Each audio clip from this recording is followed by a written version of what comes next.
got the pleasure of speaking with Alan Friesen of the Silverberg Group. Excited to talk to you. Just pick your brain about stuff, learn a few things. Nice.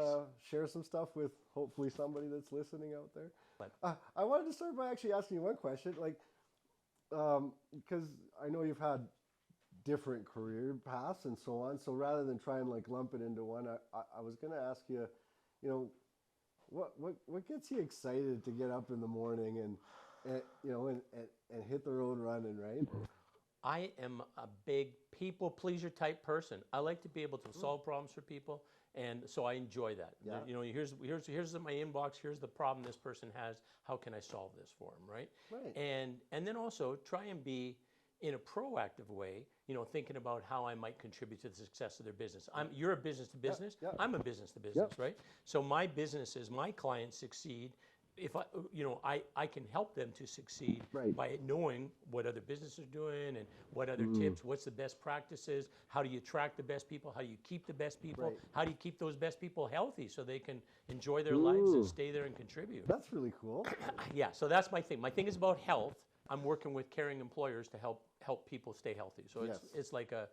it's a redeeming activity, if you will. What got you into your current field? Yeah, I don't know. I've been in insurance for all of my adult life. I think I started with property. Well, I know I started with property and casualty insurance and homeowner and auto and RSPs and bonding and all those kind of things and individual life insurance and individual disability coverage. And then ultimately kind of the employer or the company I was working with then got into the group insurance thing, and I was like, ooh, I like this. Yeah. And then I contracted with Blue Cross for Right. 26 years because they're the best in the group insurance business, and I was their local rep. And then now I still do a lot of work with Blue Cross. I have a big affection for Blue Cross. They're a great company. The only frustrating thing about Blue Cross was that if I had a client who I couldn't help them because Blue Cross didn't have the solution, Right. then before I was locked. I couldn't do anything. Now I can. So specific to kind of your field, and honestly, I don't think it's been anything we really touched on so far in any of the episodes that we've had for Encourage, is what's the biggest misconception maybe some business, especially startups, right? Yes. Because that's a challenge. Like when someone's got, only a few employees, Yeah.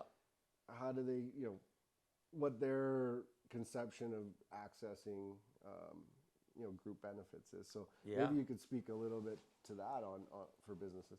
I can, and I've been, and some clients have had some very pleasant surprises. And Yeah. you know how this works Yeah. as an entrepreneur, getting things going, that kind of thing. And there's only so much you do. Then you start attracting people on your team. Well, if the first person you attract on your team is somebody who works for somebody else and they have group benefits and you don't, Right. then that becomes an issue, right? Right. So then when we go through, often those new entrepreneurs or those new employers are surprised. It's fairly affordable. It's not that much money, No, right? So it's, and there's lots of different options, but you can make it affordable is the point, where Right. a lot of people probably didn't even look at it for the first 3 years of their business building because they thought, oh, this is crazy, out of my range, I can't even afford it, right? I think even for even looking back, maybe initially for me, I thought there was maybe even a little bit mystery to it. It wasn't even so much affordability, so much as I have to have more people Yes, or that's true, whatever too. before I'll even qualify for that. Very true, yeah. And even from a business, so now I may be talking out of turn, so No. you're welcome to correct me. But there's options for solopreneurs too. And I think it's really important for them to look at that. Well, think about this. Very important. Yeah, as an employee, you at some one point were an employee. I was an employee, right? Yeah. And when my employer would paid my EI insurance or paid half of my EI and paid my Canada pension plan and paid my those kind of things. So if I became and my EI, I said that. Yeah. So if I became disabled, I had EI sick leave benefits that I could rely on. Right. I had workers comp because my employer was workers comp. I don't have those things if I'm an entrepreneur. Right. If I'm on my own, I don't have those things. Right. So the disability, there's a huge lack of disability coverage for entrepreneurs, right? And so entrepreneurs are risk takers. Maybe they're willing to take that risk, but maybe it'd be worth taking a look at it and saying, is this worth the risk, right? Should I? Same thing, and it's not as much as people think. Exactly. It's more affordable than a lot of people think. Yes. Yeah. Yeah. That's an interesting topic because even with entrepreneurs, a lot of them will have families, Definitely. you know, and you venture out into, as you said, right? Like we all started off generally as employees somewhere, and Yes. we're learning certain tricks, trades, whatever that looks like, and then we start our own business, and oftentimes it's like, well, all that coverage that you used to have, you've forgone, and again, the mystery, if you will, of it is like, well, you know, I really can't afford it, so my wife needs to, you know, make sure she keeps her work or whatever the situation. yeah, There's yeah. so many Yep. scenarios. I Yeah, get it. yeah. There are definitely plans out there that are more affordable than most people would think, and I mean, yes, there are definitely, you know, red carpet Definitely, yeah. options, but even just having their bases covered for And something. that can vary a lot, right? I mean, you think of your industry here. I mean, you do a lot of creative, a lot of mental work, that kind of thing. You're not so worried about, you know, you're pulling your rotator cuff because you were lifting something heavy. I mean, that's not your thing, right? But if there was but other businesses, that is considerations, and they have to look at how do we keep our people healthy? How do we get them the resources they need to get healthy if, you know, they pull something, they hurt something. Yeah. So every employer, every business kind of has their own. What are the things that we need, right? What are the things that are going to keep us healthy, right? I think it would have been now 3 or 4 years ago, but I got my taste. What happened? So similar to this, we're doing this video shoot for a commercial. Yeah. And one of my video guys, it was golf related. Yeah, yeah. So one of my video guys is setting up the camera and like to kind of capture this, like, you know, nice hit of the ball shot. And we were actually all telling him, we're like, yeah, you know, like that's not really the best place to position yourself. Set up the camera and just step aside. Yeah, yeah. And again, you know, like it goes to show like things can happen out of nowhere, but he was comfortable. Yeah. He said, no, I'm I'm okay. good. Yeah. I said, like, probably not the best idea. It's fine. Like, you know, at this point, everyone had hit a ball for this kind of commercial, so we kind of even had like a scenario of like, oh, how is everybody doing? Well, long and short is, sure enough, he's sitting down there, and someone absolutely cranks one and shanks it, and it hits him right in the cheekbone. Ouch. Now, lucky it actually hit him there, because we even have recorded the sound, like everything, because we had all these. So in the moment, everyone was like, "Oh." And then, you know, after the fact, you know, we watched it, like all the staff, including him, we all had a good chuckle. But yeah, if that would have hit him on the nose, it would have shattered his nose. Could have, easy. Or eye, can you imagine that? And it just kind of happened to catch like this meaty part on his cheek. Yeah. So just enough where it didn't clip the bone, but hit his cheek. Yeah. But I was like, holy smokes, like that could have been a lot worse. That could have been really bad. And like, what would we have done in that situation? Like, you know, so yes. Even for businesses like mine that are, you know, I'll call them office based for the most part. Yeah, you really have to kind of still like, there's always a chance. Oh, sure. You can slip on the ice when getting out of a vehicle, or a chance. Anybody can have like a heart attack or stuff like that happens, right? Those are realities. So yeah, there's always a chance. Yeah, exactly. Yeah. So like you said, you've been in the business for long time. Long time. Is it 20 years? Is that what you said? No, more than that. I actually started in, just wait now. I think I started with Federated Insurance in 1979. Holy Moses. Yes, I think that was No 1979. way, you're younger than that. I'm 64, so no, I'm not younger than that. Wow. So, yeah. Well, again, Thanks. Fantastic for your age there. Thank you. See, the benefits I get, I've been using them to try and, take care of myself, Stay healthy. keep healthy, right? So, That's awesome. and that's what actually a lot of times I do. You might find this interesting. Yep. When I have clients and we have employee sessions, like we have sessions where we go through the benefits, right? Here's what the benefits are. Here's how you use them. Blah blah blah. And one thing I really like to stress is use them in kind of a proactive way, right? Instead of waiting until the wheels fall off, until there's, you're sick and can't get out of bed kind of a thing. Well, what are the things before then if you noted that you could use the resources? Right. And especially in our current environment, the mental health benefits are super important, right? Oh, I mean, 100%. When you step outside the world and look at a newspaper or like look at it, it's just like, it's depressing. So like to keep ourselves together and functioning, that we can kind of be of value to the people that we're trying to serve in our world, we got to have our mental health in a good place, and use in every benefit program have mental health resources, and I use mine like all the time. And I encourage everybody, you got them, use them, right? Because that way you talk to an expert, you talk to somebody who's outside of that situation, they can give you some context, they can give you some guidance, they can give you a little encouragement, that kind of a thing, right? So I agree. Yeah, so I think I'm a huge, huge fan of utilizing those benefits in a proactive way, a way to keep yourself healthy instead of waiting until things go bad. And I think sometimes even for entrepreneurs, business owners, whatever, like you said, we're often risk takers and, almost kind of invincible in a way, or at least we can handle anything. You're often the last to take care of you, right? You'll take care of every other problem that has to be done, and you're the last on the list, right? 100%. You can't be the last on the list. No, but I am kind of surprised. There are actually a lot of people that, well, talking about just going to talk to someone, right? And talking about mental health. It actually does surprise me that I think it's growing. Yeah, I think so. But at the same time, I would encourage, not to say that word punly, but I would encourage people to not be afraid of that. Exactly. Actually going and basically obtaining those kind of services. Definitely. We all have, everybody, all of us have problems that come up that we don't know how to do. It's no different than coaching. No, yeah, I agree. It's the same kind of thing, yeah. Like when you play sports, you have a coach. Exactly. Often in business, you might have a coach or a mentor or whatever. But aside from that, there's no faux pas of going to seek therapy, if you will. No, right? you're not weak, you're not broken, there's nothing wrong with you. It's just a way that you're looking to find something new awareness about you that'll help you be a better human tomorrow. Yeah, it's great news. Yeah. Yeah, sometimes they'll give you they'll just say something that you're like, I just didn't think that I could do that part of it. Exactly. Or I wasn't, mentally thinking about taking that step or going in that direction when X, Y, J happens. And all of a sudden you implement that and you're like, oh. My wife and I are currently doing counseling, couples counseling, right? And that's, are you married, Levi? Yeah.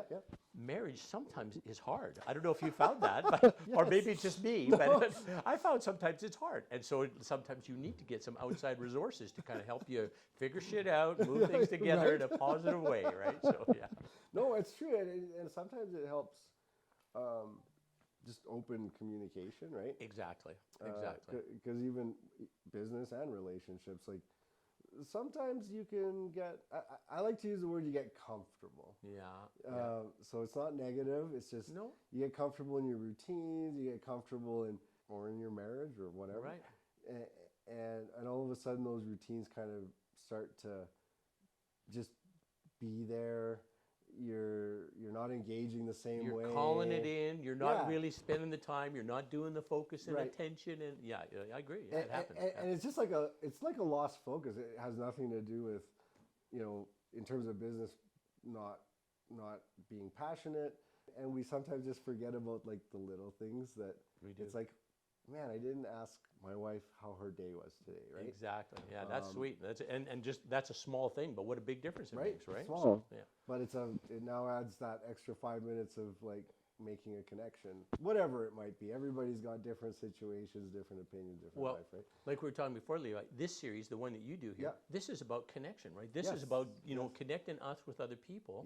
And that connection is what's lacking in our world, right? We have so much disconnection and so much, well, I hate these guys because they did this, and I hate these guys because, it's just so much discord when there's so much we have in common. Let's focus on that. You know, even for the business that I'm in, obviously technology is a big component of what we do. But I also agree that a lot of the technology from a personal standpoint, from a day-to-day living standpoint, also causes a lot of disconnection. Definitely. We're okay just texting. Yeah. We're okay just messaging through a social media platform and not really sharing who we are in reality. Right? It's like, here's this beautiful photo of me on the beach, but I'll never share my day-to-day, right? Just I like, get it. have you ever had you're gonna go The and ultimate photo album, right? yeah, exactly. It kills me when I'm gonna go see a presenter's presenting on something. I see their photo about it, and then when they're standing in front of the podium, I'm like, is that even the same right. person? Yes. Okay, like, I mean, how about a little bit of realism in advertising? You're like, whatever you look like is fine, but like, make it. It used to be like that even in real estate. I thought real estate was always a good Oh, component. yeah. Because, you'd see a bus bench or something, and you'd see that picture, and then all of a sudden you'd meet the realtor, and you're like, have you updated your bus bench in like the last 5 to 10 years?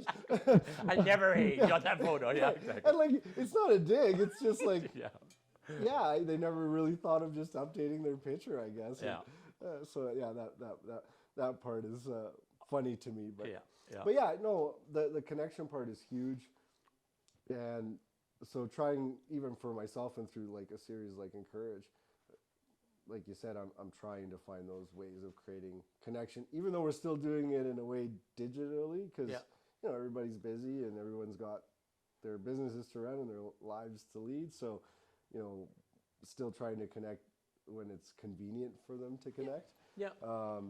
But again, that's all it takes. Yes. Like these kind of conversations is what can help someone think a little bit differently, act a little bit differently, take an insight. Yeah. Just change a little behavior here and there. Make progress. Yeah, I agree. Maybe is the right word. This has got nothing to do with employee benefits or nothing to do with work, but think about connection even in terms of just the relationships we have when we go see the barista or the cashier at Safeway or the that kind of thing, that we can have a meaningful conversation, a meaningful exchange with that person. You leave and they have a smile on their face that they feel better for the conversation you had, right? Yep. Just like those kind of things are so easy to do. Takes us like 2 more minutes maybe, but it's a point of connection that we have right in front of us, right? Yep. So yeah, it's actually, and this is so aside from the camera thing that I hate, I've always, believe it or not, I've actually always struggled in making like a cold connection. Oh, really? Just coming up 7 minutes and say, "Hey, I'm Levi," that kind of thing. You mean? Yeah. So because it's gonna, again, it comes across as weird, but it's something I share with people because it's honestly how I'm wired. Mm-hmm. But I think very like professionally, for lack of a better term. Okay. So to me, like my mind, the best way I can explain it is my mind says, okay, like your job isn't to make friends. Your job is to help someone overcome a problem, right? Or help them reach their goal. And because I'm wired that way, I have a hard time making personal connections because I'm like, okay, what are we here to do? Exactly. Right? Yeah. There's a job involved here. It's not. Right? It's not. Yeah. And it doesn't mean I'm salesy or I'm trying to sell. It's like I wholeheartedly want to help people. You are a solution-oriented person. You want to jump in and get to the solution. Like let's get to work and let's figure it out. How many entrepreneurs are that way? Well, almost all of them. Right, for sure. Yeah. For sure. But the empathy side is the part that I had a lot of difficulty with. Sure.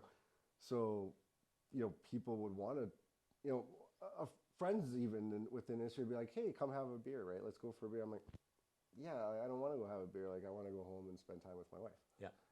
Which is still true. Yeah. But I didn't actually realize how important that was. Right. Yeah, and what it meant to them. Right. Like, to me, it meant nothing. Yeah. But to them, it meant everything. Right.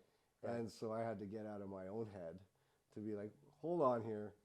Just because you interpret it this way doesn't mean everybody else interprets it this way, right? True. And the connection with them was important. Not to going out for a beer. Could be anything else. Whatever Could be it was, whatever, right? Yeah, whatever it was. Yeah. But the point being just like making time to put business to the side and just talk, right? Just talk. Whatever that conversation leads to. It might end up still being about business, but actually listening more to what people wanted to talk about. Yeah. And so that's been an evolution that I've been working on probably for the last year and a half. Yeah. of just trying to be more like more personable. Nice. Because I can talk. Yeah.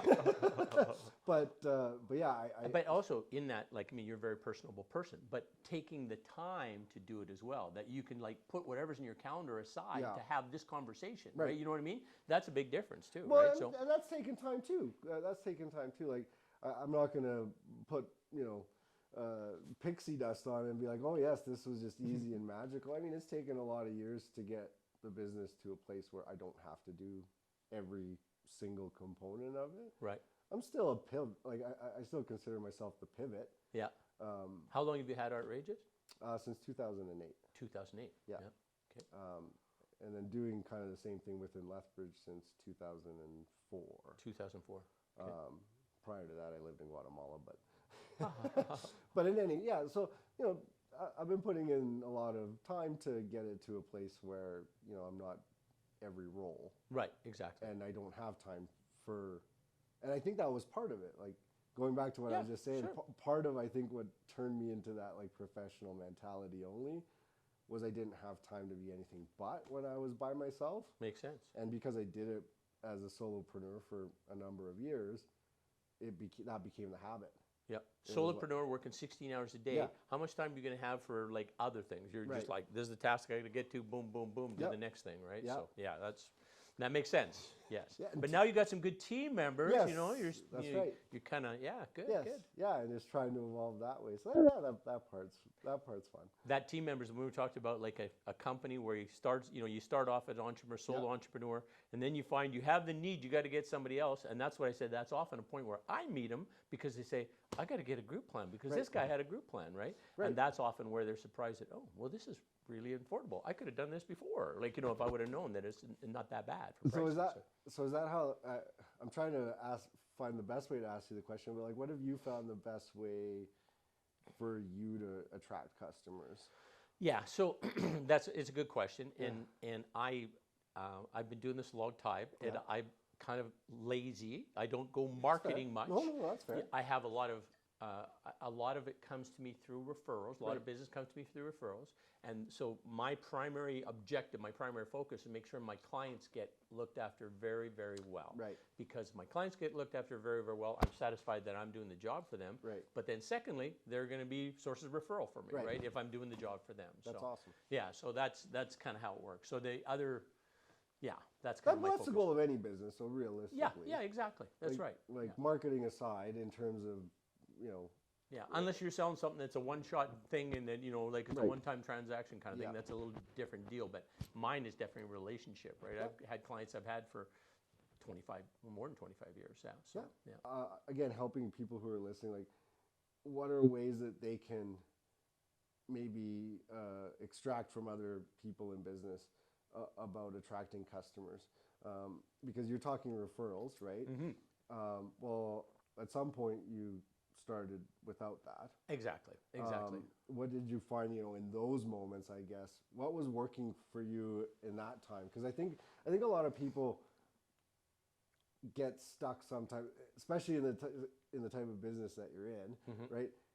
For, say, like a retail store. Yeah. For me, a lot of those businesses are kind of in I unlock my front door, I do some advertising, and I just try and drive traffic to come into my store. But for businesses like ours, yes, referrals are key over time, but initially, like, no one's walking through your front door, and you can't have a 20% off sale. Nope, cannot. So you got to go out there and hustle, right? You got to True. go out there and actually pound the pavement, which is different than kind of a retail, like, come to me approach, right? Business to business. So back then, was there anything that stood out to you that you were doing well, and maybe what you were doing badly? Well, yeah. No, you know what? I think I've always been good in terms of connecting with people, like, that kind of a thing, and connecting with them that leads to a more deeper connection kind of a thing. We connect at the hockey game, and then this leads to this, and then, now you have, an understanding, a connection, like that kind of a thing. So that I've always been pretty good at. The traditional marketing type thing, Right. where identify the prospect. You call on them 87 times until they. Yeah, I'm not that. Like I don't do that. Like I'm about the relationship, and not everybody wants to work with me. Not everybody likes me, and that's true for everybody, right? I mean, there's some people that just don't like you, and that's okay. That's right. I think it's probably about 20% of people hate you. 20% of people love you, think you're amazing, and 60% in the middle just don't give a shit. Like it's neutral. Yeah, whatever. Neutral, It makes no difference. Yeah. And so anyways, you try and find those 20% that connect with you and try and serve them really well is kind of my strategy. Yeah, a big part of my business is return on investment. Yeah. Like, what's the return on investment? What's the return on investment? Exactly. It's pretty much the number one question you get asked. The answer can be, well, it's more than just ROI. It's, you have all these other components. And yeah, that's true when you reach megacorp levels like Amazon and Coca-Cola, that they can put out polar bears and make that connection, and it's beautiful. And it does bring that kind of sentimental value. Yeah. But it's also a product that's $2. Yeah. Right? When you're starting to sell cars, when you're starting to sell homes, when you're starting to sell, I'll even use your industry, when you're starting to sell any kind of financial planning or whatever, insurance products, it's not like, well, I'm just going to go buy that today. Yeah, exactly. And so there's education pieces, there's a lot of, there's other parts involved, but at the end of the day, it comes down to ROI for sure in my industry. Yeah, exactly. But when you're saying about starting, as you did, you go out and you find people my problem was when I started was that, again, it was about survival. So I always cared. I always wanted to provide a solution, but the problem back that I had early on was, it was like, you got to make the sale. Like, just go make the sale. Yeah. You got to have the revenue coming in the door to keep the business open. I even had built this mentality, even though I was a solopreneur. I was like, you could ask for forgiveness after, right? That was my way of kind of like training my mind to say, like, again, just get the deal. Yeah. If you're asking for X amount of dollars for a project and you're negotiating, like, negotiate until you get the deal, right? And again, that was not the greatest mentality, honestly, to have, but I didn't know any better. Well, you have evolved since you started this company, right? You're not the same person. No. Outrageous isn't the same company, right? And so you've evolved. You're better prepared, better educated, better aware, better knowledgeable about what kind of solutions work and how you can advise your clients, right? And as am I, right? I've been doing this a long time, but I've taken the best continuing education I know exists. It's called the Certified Employee Benefit Specialist Program, right? And then I'm a member of that International Society of Certified. So that's the best level that I know. And am I taking that so I can brag about it? No. I'm taking it so that I have the skills and knowledge so I can actually put that into being solutions for clients, right? So you focus on this full time, right? So how could I, if I had 1% of my time available to focus on, I'm going to take care of this. I'm not going to rely on Levi and Outrageous. I'm going to do it myself. How am I 1% of the time that I might have to invest in that going to come up with anywhere type the best solutions that you're going to come up with, right? Like, I just don't know the right tools to even ask, right? Or who the providers are, or those kind of things, right? And in a similar world, what I'm hoping I'm doing for people, if we have a business owner and says, okay, it's time we got benefits. I want to help look after my people, keep them healthy. Great. Then I can go to all the different insurers and then come back and say, hey, I checked them out. There was 12 different quotes. Here's the 3 I like. This is one of these 2 is probably the best one for you. And then, that makes it, and then keep it current. If the needs of the client change, we adjust the program, right? What else do we need to keep your people healthy, right? So, I like to use an analogy of, I don't get a lot of time to do it, but I enjoy woodworking when I can. Yeah. And little by little, I've accumulated tools and things to kind of do that. And I'm nowhere near where I'd like to be, but practice is what it takes. But the point of that was just like it's something actually I've heard on lots of YouTube videos about woodworking, but more importantly, even like friends and family. That'll say, well, that's awesome. Like, if you do it, it's way cheaper. And it's like, it's actually not. No, it's not. But it's creative. It's a creative outlet for you. Well, no, and that was the thing. So, like, people were actually kind of, even like family were kind of fascinated by, like, well, what do you mean? Like, if you have all the tools and you can just go buy lumber and, do this stuff, like, obviously it's cheaper. Well, in some cases, like when you're talking about like regular construction type projects, like, putting up a fence. Yeah. Okay, in that regard, yes. Yes. Like if you have your drills and you have, you know, a circular saw and you can cut your wood down to the right size and you're gonna, you know, put up boards, yes. Yeah. Technically, you'll save yourself a little bit of money. Yeah. If you're planning on building a desk, No. you're not going to save any money. Like go to IKEA if your whole goal was to save money, because you won't find it for any cheaper. Yeah. What's one of the biggest challenges that you faced, and like how'd you overcome it?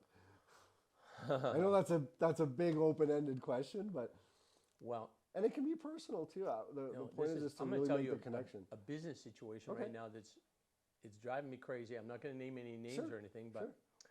I have a client that I'm really working hard to meet their needs. Yep. So I kind of bent a rule. Yep. I didn't break it. Yep. I bent a rule with the insurance company. Thought I had approval from the insurance company. They knew what I was going to do. Yep. Did the changes that I were outlined that I was going to do. Mm-hmm. After the fact, the insurance company says, "Oh, wait a minute, you broke this rule. That's not appropriate. We're going to reverse everything."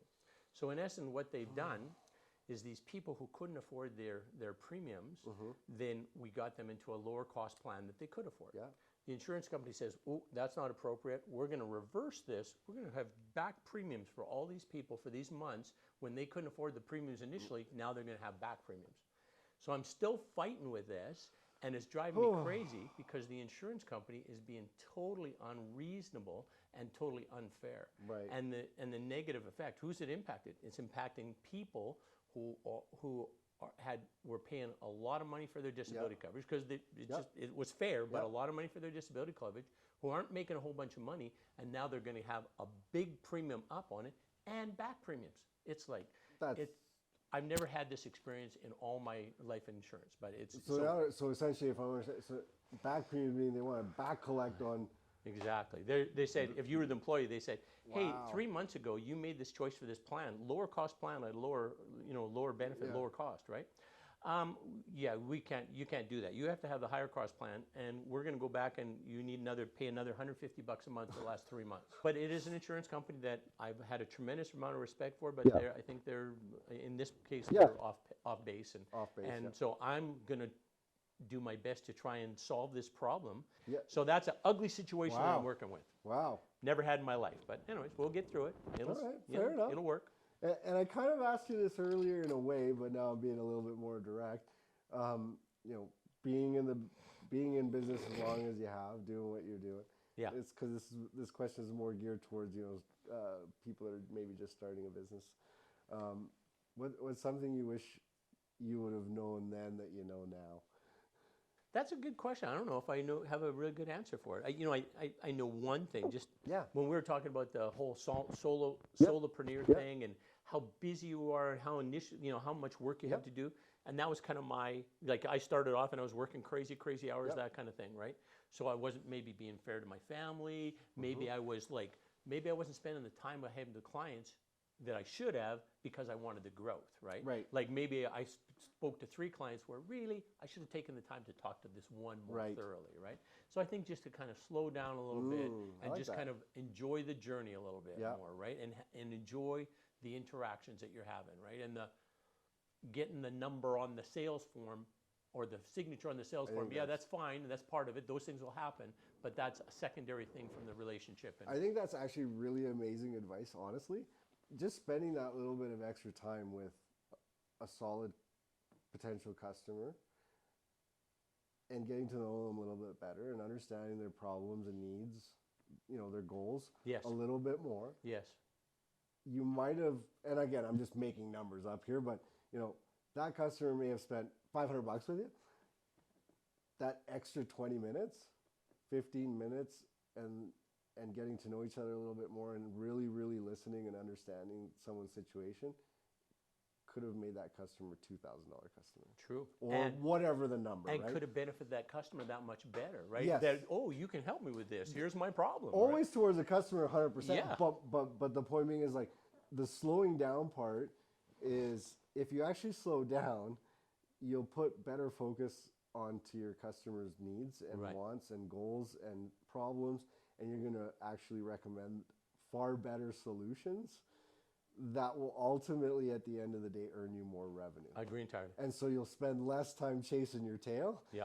and more time actually be able to be with your family Yeah. or going to the gym or playing golf or going and taking care of your mental health, whatever that looks like. Exactly.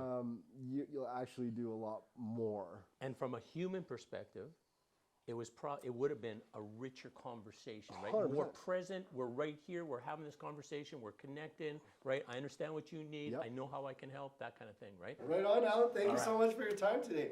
Really appreciate talking and just sharing some of your life with me. And it was good to get to know you that much better. And again, share it with others. So I Thanks, appreciate Levi. it. That was Appreciate fun. it. That was fun. Cheers, my man.